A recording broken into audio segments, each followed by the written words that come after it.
بسم الله الرحمن الرحيم آمنوا بالله ورسوله وأنفقوا مما جعلكم مستخلفين فيه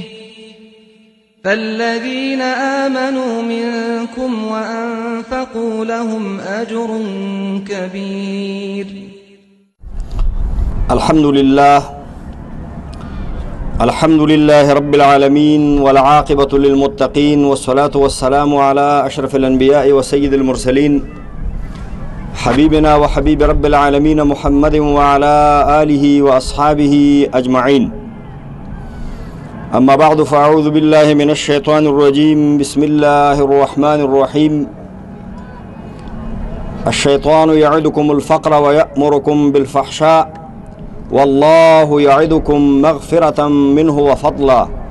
صدق الله العظيم. زما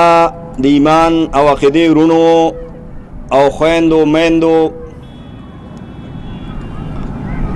نننی درس د انفاق فی سبیل الله په موضوع باندې دی، یعنی د الله پاک په لار کې مصرف کول، دا الله پاک په لار کې خرچ کول او دا الله پاک په مال کې دا الله په لار کې خپل مالونه مصرفول او خپل مال د الله پاک په نوم باندې ورکول. په دې موضوع باندې به خبره کیږي. دا الله په لار کې انفاق او دا الله په لار کې مال ورکول دوه قسمه دی. یو هغه مال ورکول دی او مالی خیراتونه او صدقات دی چې هغه الله پاک په بندگانو باندې فرض کړي دي، لکه زکات. او یو هغه خیرات ورکول دي او پیسې ورکول دي الله پاک په لار کې چې هغه الله پاک په خپلو بندگانو فرض کړي نه دي، هغه نفل دي او الله رب العالمین د هغې ډېر ډېر اجر په آخرت کې الله پاک ورکوي، لکه فرض مونځ، نفل مونځ، فرض روجه، نفلی روجه، فرضی حج، نفلی حج، همدغه شان صدقات او پیسې ورکول او مال ورکول. یو هغه دی چې الله رب العالمین په خپلو بندگانو باندې فرض کړی دی، او بل هغه دی چې الله رب العالمین په بندگانو فرض کړی نه دی خو هغه اجر الله د هغې ډېر ورکوي. هغه نفلی خیراتونه کول دي او نفلی صدقات ورکول دي د الله پاک په لار کې مال. کومه صدقه چې الله فرض کړې ده د هغې نوم په قرآن عظیم الشان کې او په احادیثو کې او د اسلام په ژبه کې زکات دی. د زکات یو معنا ده پاکوالی، د زکات بله معنا ده ډیروالی. زکات ته ځکه زکات وایي چې د دې په وجه باندې الله مالونه پاکوي، مال الله د دې په وجه باندې پاکوي. نبی صلی الله علیه وسلم فرمایلی دي چې چا د خپل مال نه زکات ورکو فقط ذهب عنه شره، د مال شر او د مال هغه کومه ګناه چې په مال کې ده او شر چې کوم په مال کې دی هغه د مال نه وځي. د زکات په ذریعه باندې د مال شر تختی او د مال شر وځي، مال د شر نه پاکیږي او تا ته فایدهمند مال پاتې کیږي، فایدې والا مال، نفع والا مال، ګټه رسونکی مال، ګټې والا مال تا ته الله پاک پیدا کوي او شرع د زکات په ذریعه باندې وځي. نو په زکات باندې مال الله پاک پاکوي. چې د کم مال نه زکات ور نه کول شي هغه مال حرام پاتې کیږي، ناروا پاتې کیږي، شر پکې پاتې کیږي او د هغې د وجه نه تا ته د آخرت تکلیفونه هم جوړیږي او د هغې د وجه نه تا ته د دنیا تکلیفونه هم جوړیږي. زکات نه ورکولو په وجه باندې مالی تکلیفونه هم جوړیږي او نور تکلیفونه هم انسان ته جوړیږي.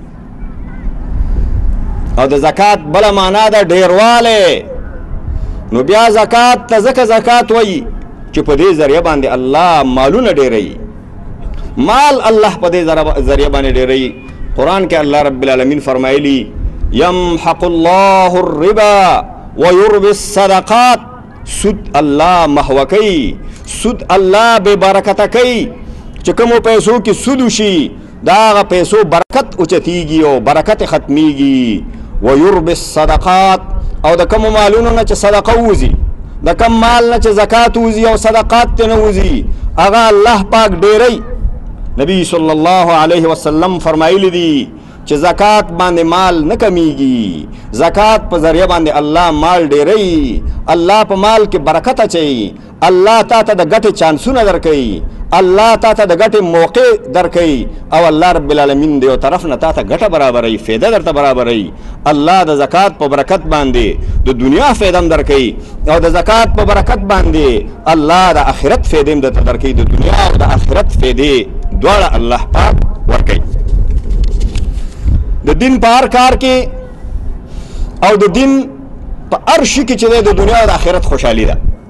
دا نن چې تاسو دلته راغونډ شوي او دا 4-5 ورځې دلته مسلسل راځئ او د درس کې کینئ دا د آخرت ګټم ده د آخرت اجر هم دی او د آخرت ثوابونه هم دي انشاءالله الله تاسو سره وعده کړې ده د الله پیغمبر تاسو سره وعده کړې ده د قرآن اوریدونکو سره آخرت اجرونه هم دي د دنیا فایدې دي الله خوشحالي درکوي زه پوهېږم فرحت الله درکوي زړونه هم الله خوشحالوي زړونو کې الله خوشحالي پیدا کوي او الله رب العالمین زړونه کولاوي خفګان الله د زړونو لرې کوي او زړونو کې خوشحالي پیدا کیږي د دې د وجه نه کافران کوم خلک چې الله او د الله پیغمبرانو باندې ایمان نه لري هغوی لکونه روپۍ د دې لپاره مصرفوي چې خوشحالي پیدا کړي زړه یې خوشحاله شي فرحت او خوشحالي ورته په برخه شي خو تاسو مسلمانان د یو ساعت دپاره راځئ راغونډېږئ د خپل الله او د خپل رب او پروردګار او د خپل پیغمبر خبرې اورئ او د هغې په وجه باندې الله تاسو ته سکون درکوي الله درته خوشحالي درکوي او الله رب العالمین د دنیا فایدې نور هم درکوي او الله رب العالمین د آخرت فایدې هم درته درکوي نو د الله او د پیغمبر په هر کار کې د دین په هر کار کې کم کار چې د اسلام او د قرآن او سنت سره کم کار برابري هغې کې الله پاک د دنیا ګټې میخي دي او هغې کې الله رب العالمین د آخرت فایدې هم الله پاک پکې ایښي دي ډېره فایدې الله پکې ایښي زکات الله فرض کړی دی نبی صلی الله علیه وسلم فرمایلی بنی الاسلام علی 5 5 شیانو باندې اسلام ولاړ دی مونځ باندې زکات باندې روژه باندې او حج باندې او لا اله الا الله محمد رسول الله د ټول نه اول د توحید کلمه لا اله الا الله محمد رسول الله د الله نه بغیر بل څوک د عبادت لایق نشته دی او محمد صلی الله علیه وسلم د الله پیغمبر دی مونځ کول زکات ورکول روژه نیول او حج کول په دې 5 شیانو باندې اسلام ولاړ دی دا 5 شیان د اسلام ستنې دي اسلام یو لوی تعمیر دی اسلام یو لوی قصر دی اسلام یو لوی باغ دی او هغه قصر او هغه باغ او هغه تعمیر او هغه اپارتمان په دې 5 ستنو باندې ولاړ دی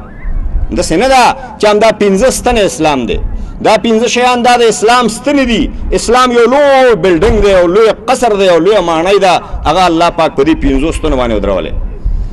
او د اسلام په 5 ستنو کې یو ستنه چې ده هغه زکات دی او زکات مونځ پسې زکات دی عام طور باندې چې موږ اورو نو خلک وایي چې مونځ او روژه خو حقیقت دا دی چې د قرآن په رڼا کې او د نبی صلی الله علیه وسلم د تعلیماتو په رڼا کې مونځ دی مونځ پسې زکات دی بیا زکات پسې روژه ده قرآن عظیم الشان د دې نه ډک دی داسې نوې خبره نه ده قرآن کې ځای په ځای راغلی دی اقیموا الصلاة وآتوا الزکاة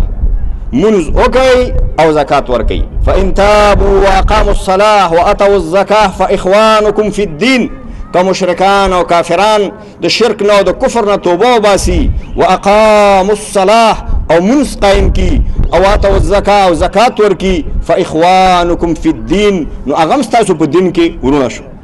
چې منځ وکي او زکات ورکي نو اسلام کې منځ پسې دا د زکات مقام دی زکات په اسلام کې دونه اهم حکم دی چې د ابو بکر صدیق رضی الله تعالی عنہ په وخت کې بعض قبایلو د زکات نه انکار وکړو او ویل چې دا موږ نبی صلی الله علیه وسلم په وخت کې ورکوو هغه په غریبانو تقسیمو او هغه موږ ته دعا کوله اے ابو بکر ستا دعا د نبی صلی الله علیه وسلم د دعا په شان نه ده موږ زکات نه ورکوو مسلمانان یو مونځ کوو کلمه وایو روژې نیسو نبی صلی الله علیه وسلم پیغمبر منو هر شی منو خو موږ زکات نه ورکوو ابو بکر صدیق صحابه جمع کړل عمر فاروق غوندې سخت سړي ورته ویلې اتقاتلهم على الشاة والبعیره ای ابو بکره په پسونو باندې او په اوښانو باندې خلک مړه کې، یعنې د اوښانو د پسونو زکات نه